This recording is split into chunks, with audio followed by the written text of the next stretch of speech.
Olá, boa noite. Meu nome é Camila, eu sou do Ministério Esperança de Israel e mais uma vez nós estamos aqui numa quinta-feira para falarmos aqui no Quinta com a palavra de mais um capítulo do livro de Provérbios, mais uma reflexão, mais algo que a gente tem que aprender ou compreender ou ainda despertar.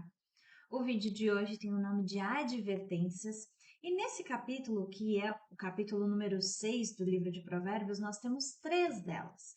Mas hoje a gente vai falar apenas de uma, que é uma advertência. Se eu pudesse dar um nome, seria o nome do vídeo: Não seja fiador.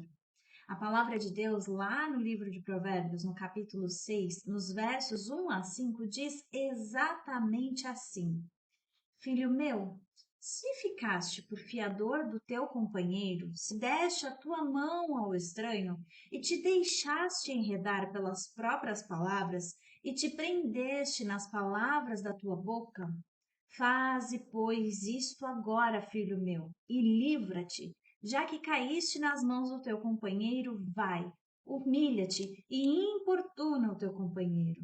Não dê sono aos teus olhos, nem deixes adormecer as tuas pálpebras. Livra-te como a gazela da mão do caçador e como a ave da mão do passarinheiro.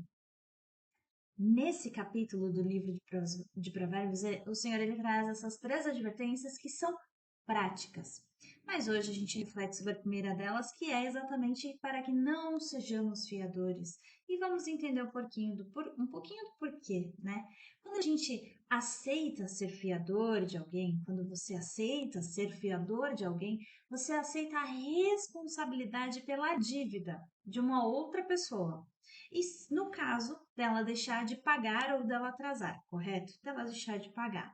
E muitas vezes essa prática ela é comum entre as pessoas que a gente tem mais intimidade, com os nossos familiares ou com os nossos amigos mais próximos, né? Nós nos colocamos, né, nessa posição de garantia do outro.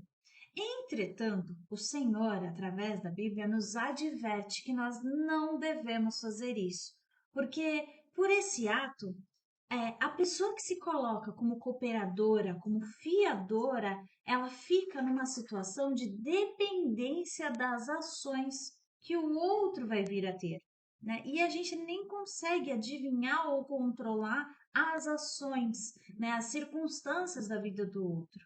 Então, quem delega, né, a consequência dos atos de um para o outro. É isso que acontece nessa relação de fiança, né? É delegada a consequência da vida de uma pessoa a outra financeiramente ou em bens, como, por exemplo, como se o que obtivesse a fiança, né? Aquela pessoa que ela recebe o benefício de ter ali um fiador para ela, ela ficasse impune, por exemplo, a inadimplência. Então, ela deve, mas ela não é onerada por ter uma dívida.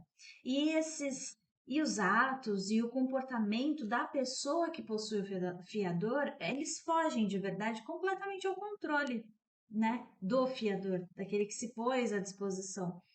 Muitas vezes, né, em diversos casos, e com certeza você aí que está me assistindo, está me ouvindo, conhece alguém que aconteceu de, numa relação de fiança, ela já perdeu alguma coisa, já perdeu algum pouco de recursos, ou ela já perdeu algum bem ou algum imóvel, ou ainda de pessoas que às vezes perderam praticamente tudo, e inclusive amizades e relacionamentos íntimos que elas tinham com essas pessoas, por conta justamente disso, das consequências, né, das circunstâncias da vida do outro. Elas tiveram que sustentar o compromisso que o outro faltou. Elas tiveram que honrar com o prejuízo que ocorreu na vida do outro. E não pense você que isso é uma brecha, tá? Que o Senhor está nos dando de alguma forma uma opção da gente se colocar numa posição de isenção, de não precisar ajudar os outros. Não é isso de forma alguma, não é sobre isso. Mas nós não devemos auxiliar as outras pessoas colocando nós mesmos em prejuízo. Essa é uma das reflexões que nós trazemos nesse texto, né? Prejudicando a nossa subsistência, os nossos meios de vida com dignidade, prejudicando assim o fruto do nosso trabalho. Então, o que o Evangelho traz para a gente nesse livro de Provérbios, nesse capítulo 6, nesses versos de 1 a 5, é o entendimento de que a vida cristã, a vida de quem crê no Evangelho, é sobre compartilhar, é sobre dividir, muitas vezes é sobre doar, mas não é sobre emprestar e nem sustentar completamente. Até porque nós não sustentamos coisa alguma, quem nos sustenta é o Senhor. Então, se a gente pudesse enumerar isso, ou colocar isso numa palavra, ou até num conceito que a nossa sociedade compreenda hoje, é como se a gente estivesse falando sobre autorresponsabilidade. E a autorresponsabilidade é parte da doutrina divina, porque a palavra também diz lá no livro de Lucas, no capítulo 12, no verso 48b, ele diz que a qualquer um que muito for dado, muito se lhe pedirá, e ao que muito se lhe confiou, muito mais se lhe pedirá. Tudo o que for dado será cobrado, porque o Senhor, ele não se agrada de impunidade. O acordo de fiança, ele implica nisso, né? Que se uma pessoa, né, tendo uma circunstância ruim, ela tem um fiador, ela vai acabar onerando o fiador, ao invés dela mesma se encarregar de lidar com as consequências e das circunstâncias que estão acontecendo com ela. Então, é confiando, né, colocando uma outra pessoa como garantia.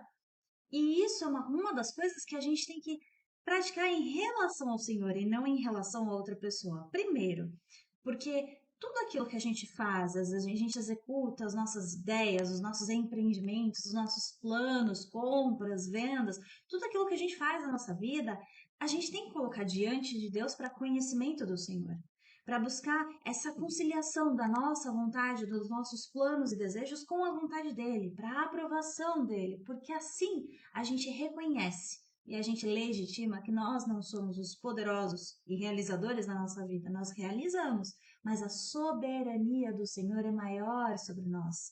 Nos colocamos neste lugar de submissão, porque nós reconhecemos quão grande e poderoso é Deus. E também, em segundo lugar, porque nós nos garantimos nele. O Senhor, ele é a fonte da nossa força, o Senhor é a fonte da nossa sobrevivência, o Senhor é a nossa alegria e também é dele que vem todas as provisões que a gente precisa para poder superar qualquer desafio, resistir a qualquer desafio e prosperar na nossa caminhada nessa vida. Eu espero de verdade que essa palavra de hoje, essa reflexão, ajude você a compreender que os valores do Evangelho, eles não são valores egoístas e nem valores atrasados ou antigos, mas são valores sensatos, são valores de equilíbrio, são valores de zelo, são valores de amor, porque o Senhor deseja muito que nós sejamos realizados e prósperos, mas que de forma alguma nós sejamos buscadores de vantagens ou aproveitadores ou ainda prejudicados e lesados como objeto de pessoas oportunistas. Ao Senhor nosso Deus nós devemos graças por tudo que possuímos, por tudo que nós sabemos e por tudo que nós somos. E compartilhando tudo isso, todo esse muito, o máximo que nós podemos, nós louvamos o Senhor, mas sempre com atenção e vigilância, observando sempre o que parece ser uma necessidade de ajuda, com o que na verdade não é uma necessidade de ajuda, é uma ilusão e até muitas vezes o pecado, porque é exatamente sobre isso. Tudo aquilo qual a palavra adverte que nós devemos evitar ou não praticar, se conhecendo essa advertência, nós praticamos, nós pecamos. Então, essa é toda a reflexão do livro de Provérbios, no capítulo 6, nos versos 1 a 5. Eu agradeço muito a tua companhia até aqui e, se o Senhor assim permitir, na próxima quinta-feira eu trago a segunda advertência desse capítulo 6 do livro de Provérbios. Eu agradeço uma vez mais a tua companhia até aqui e que Deus te abençoe.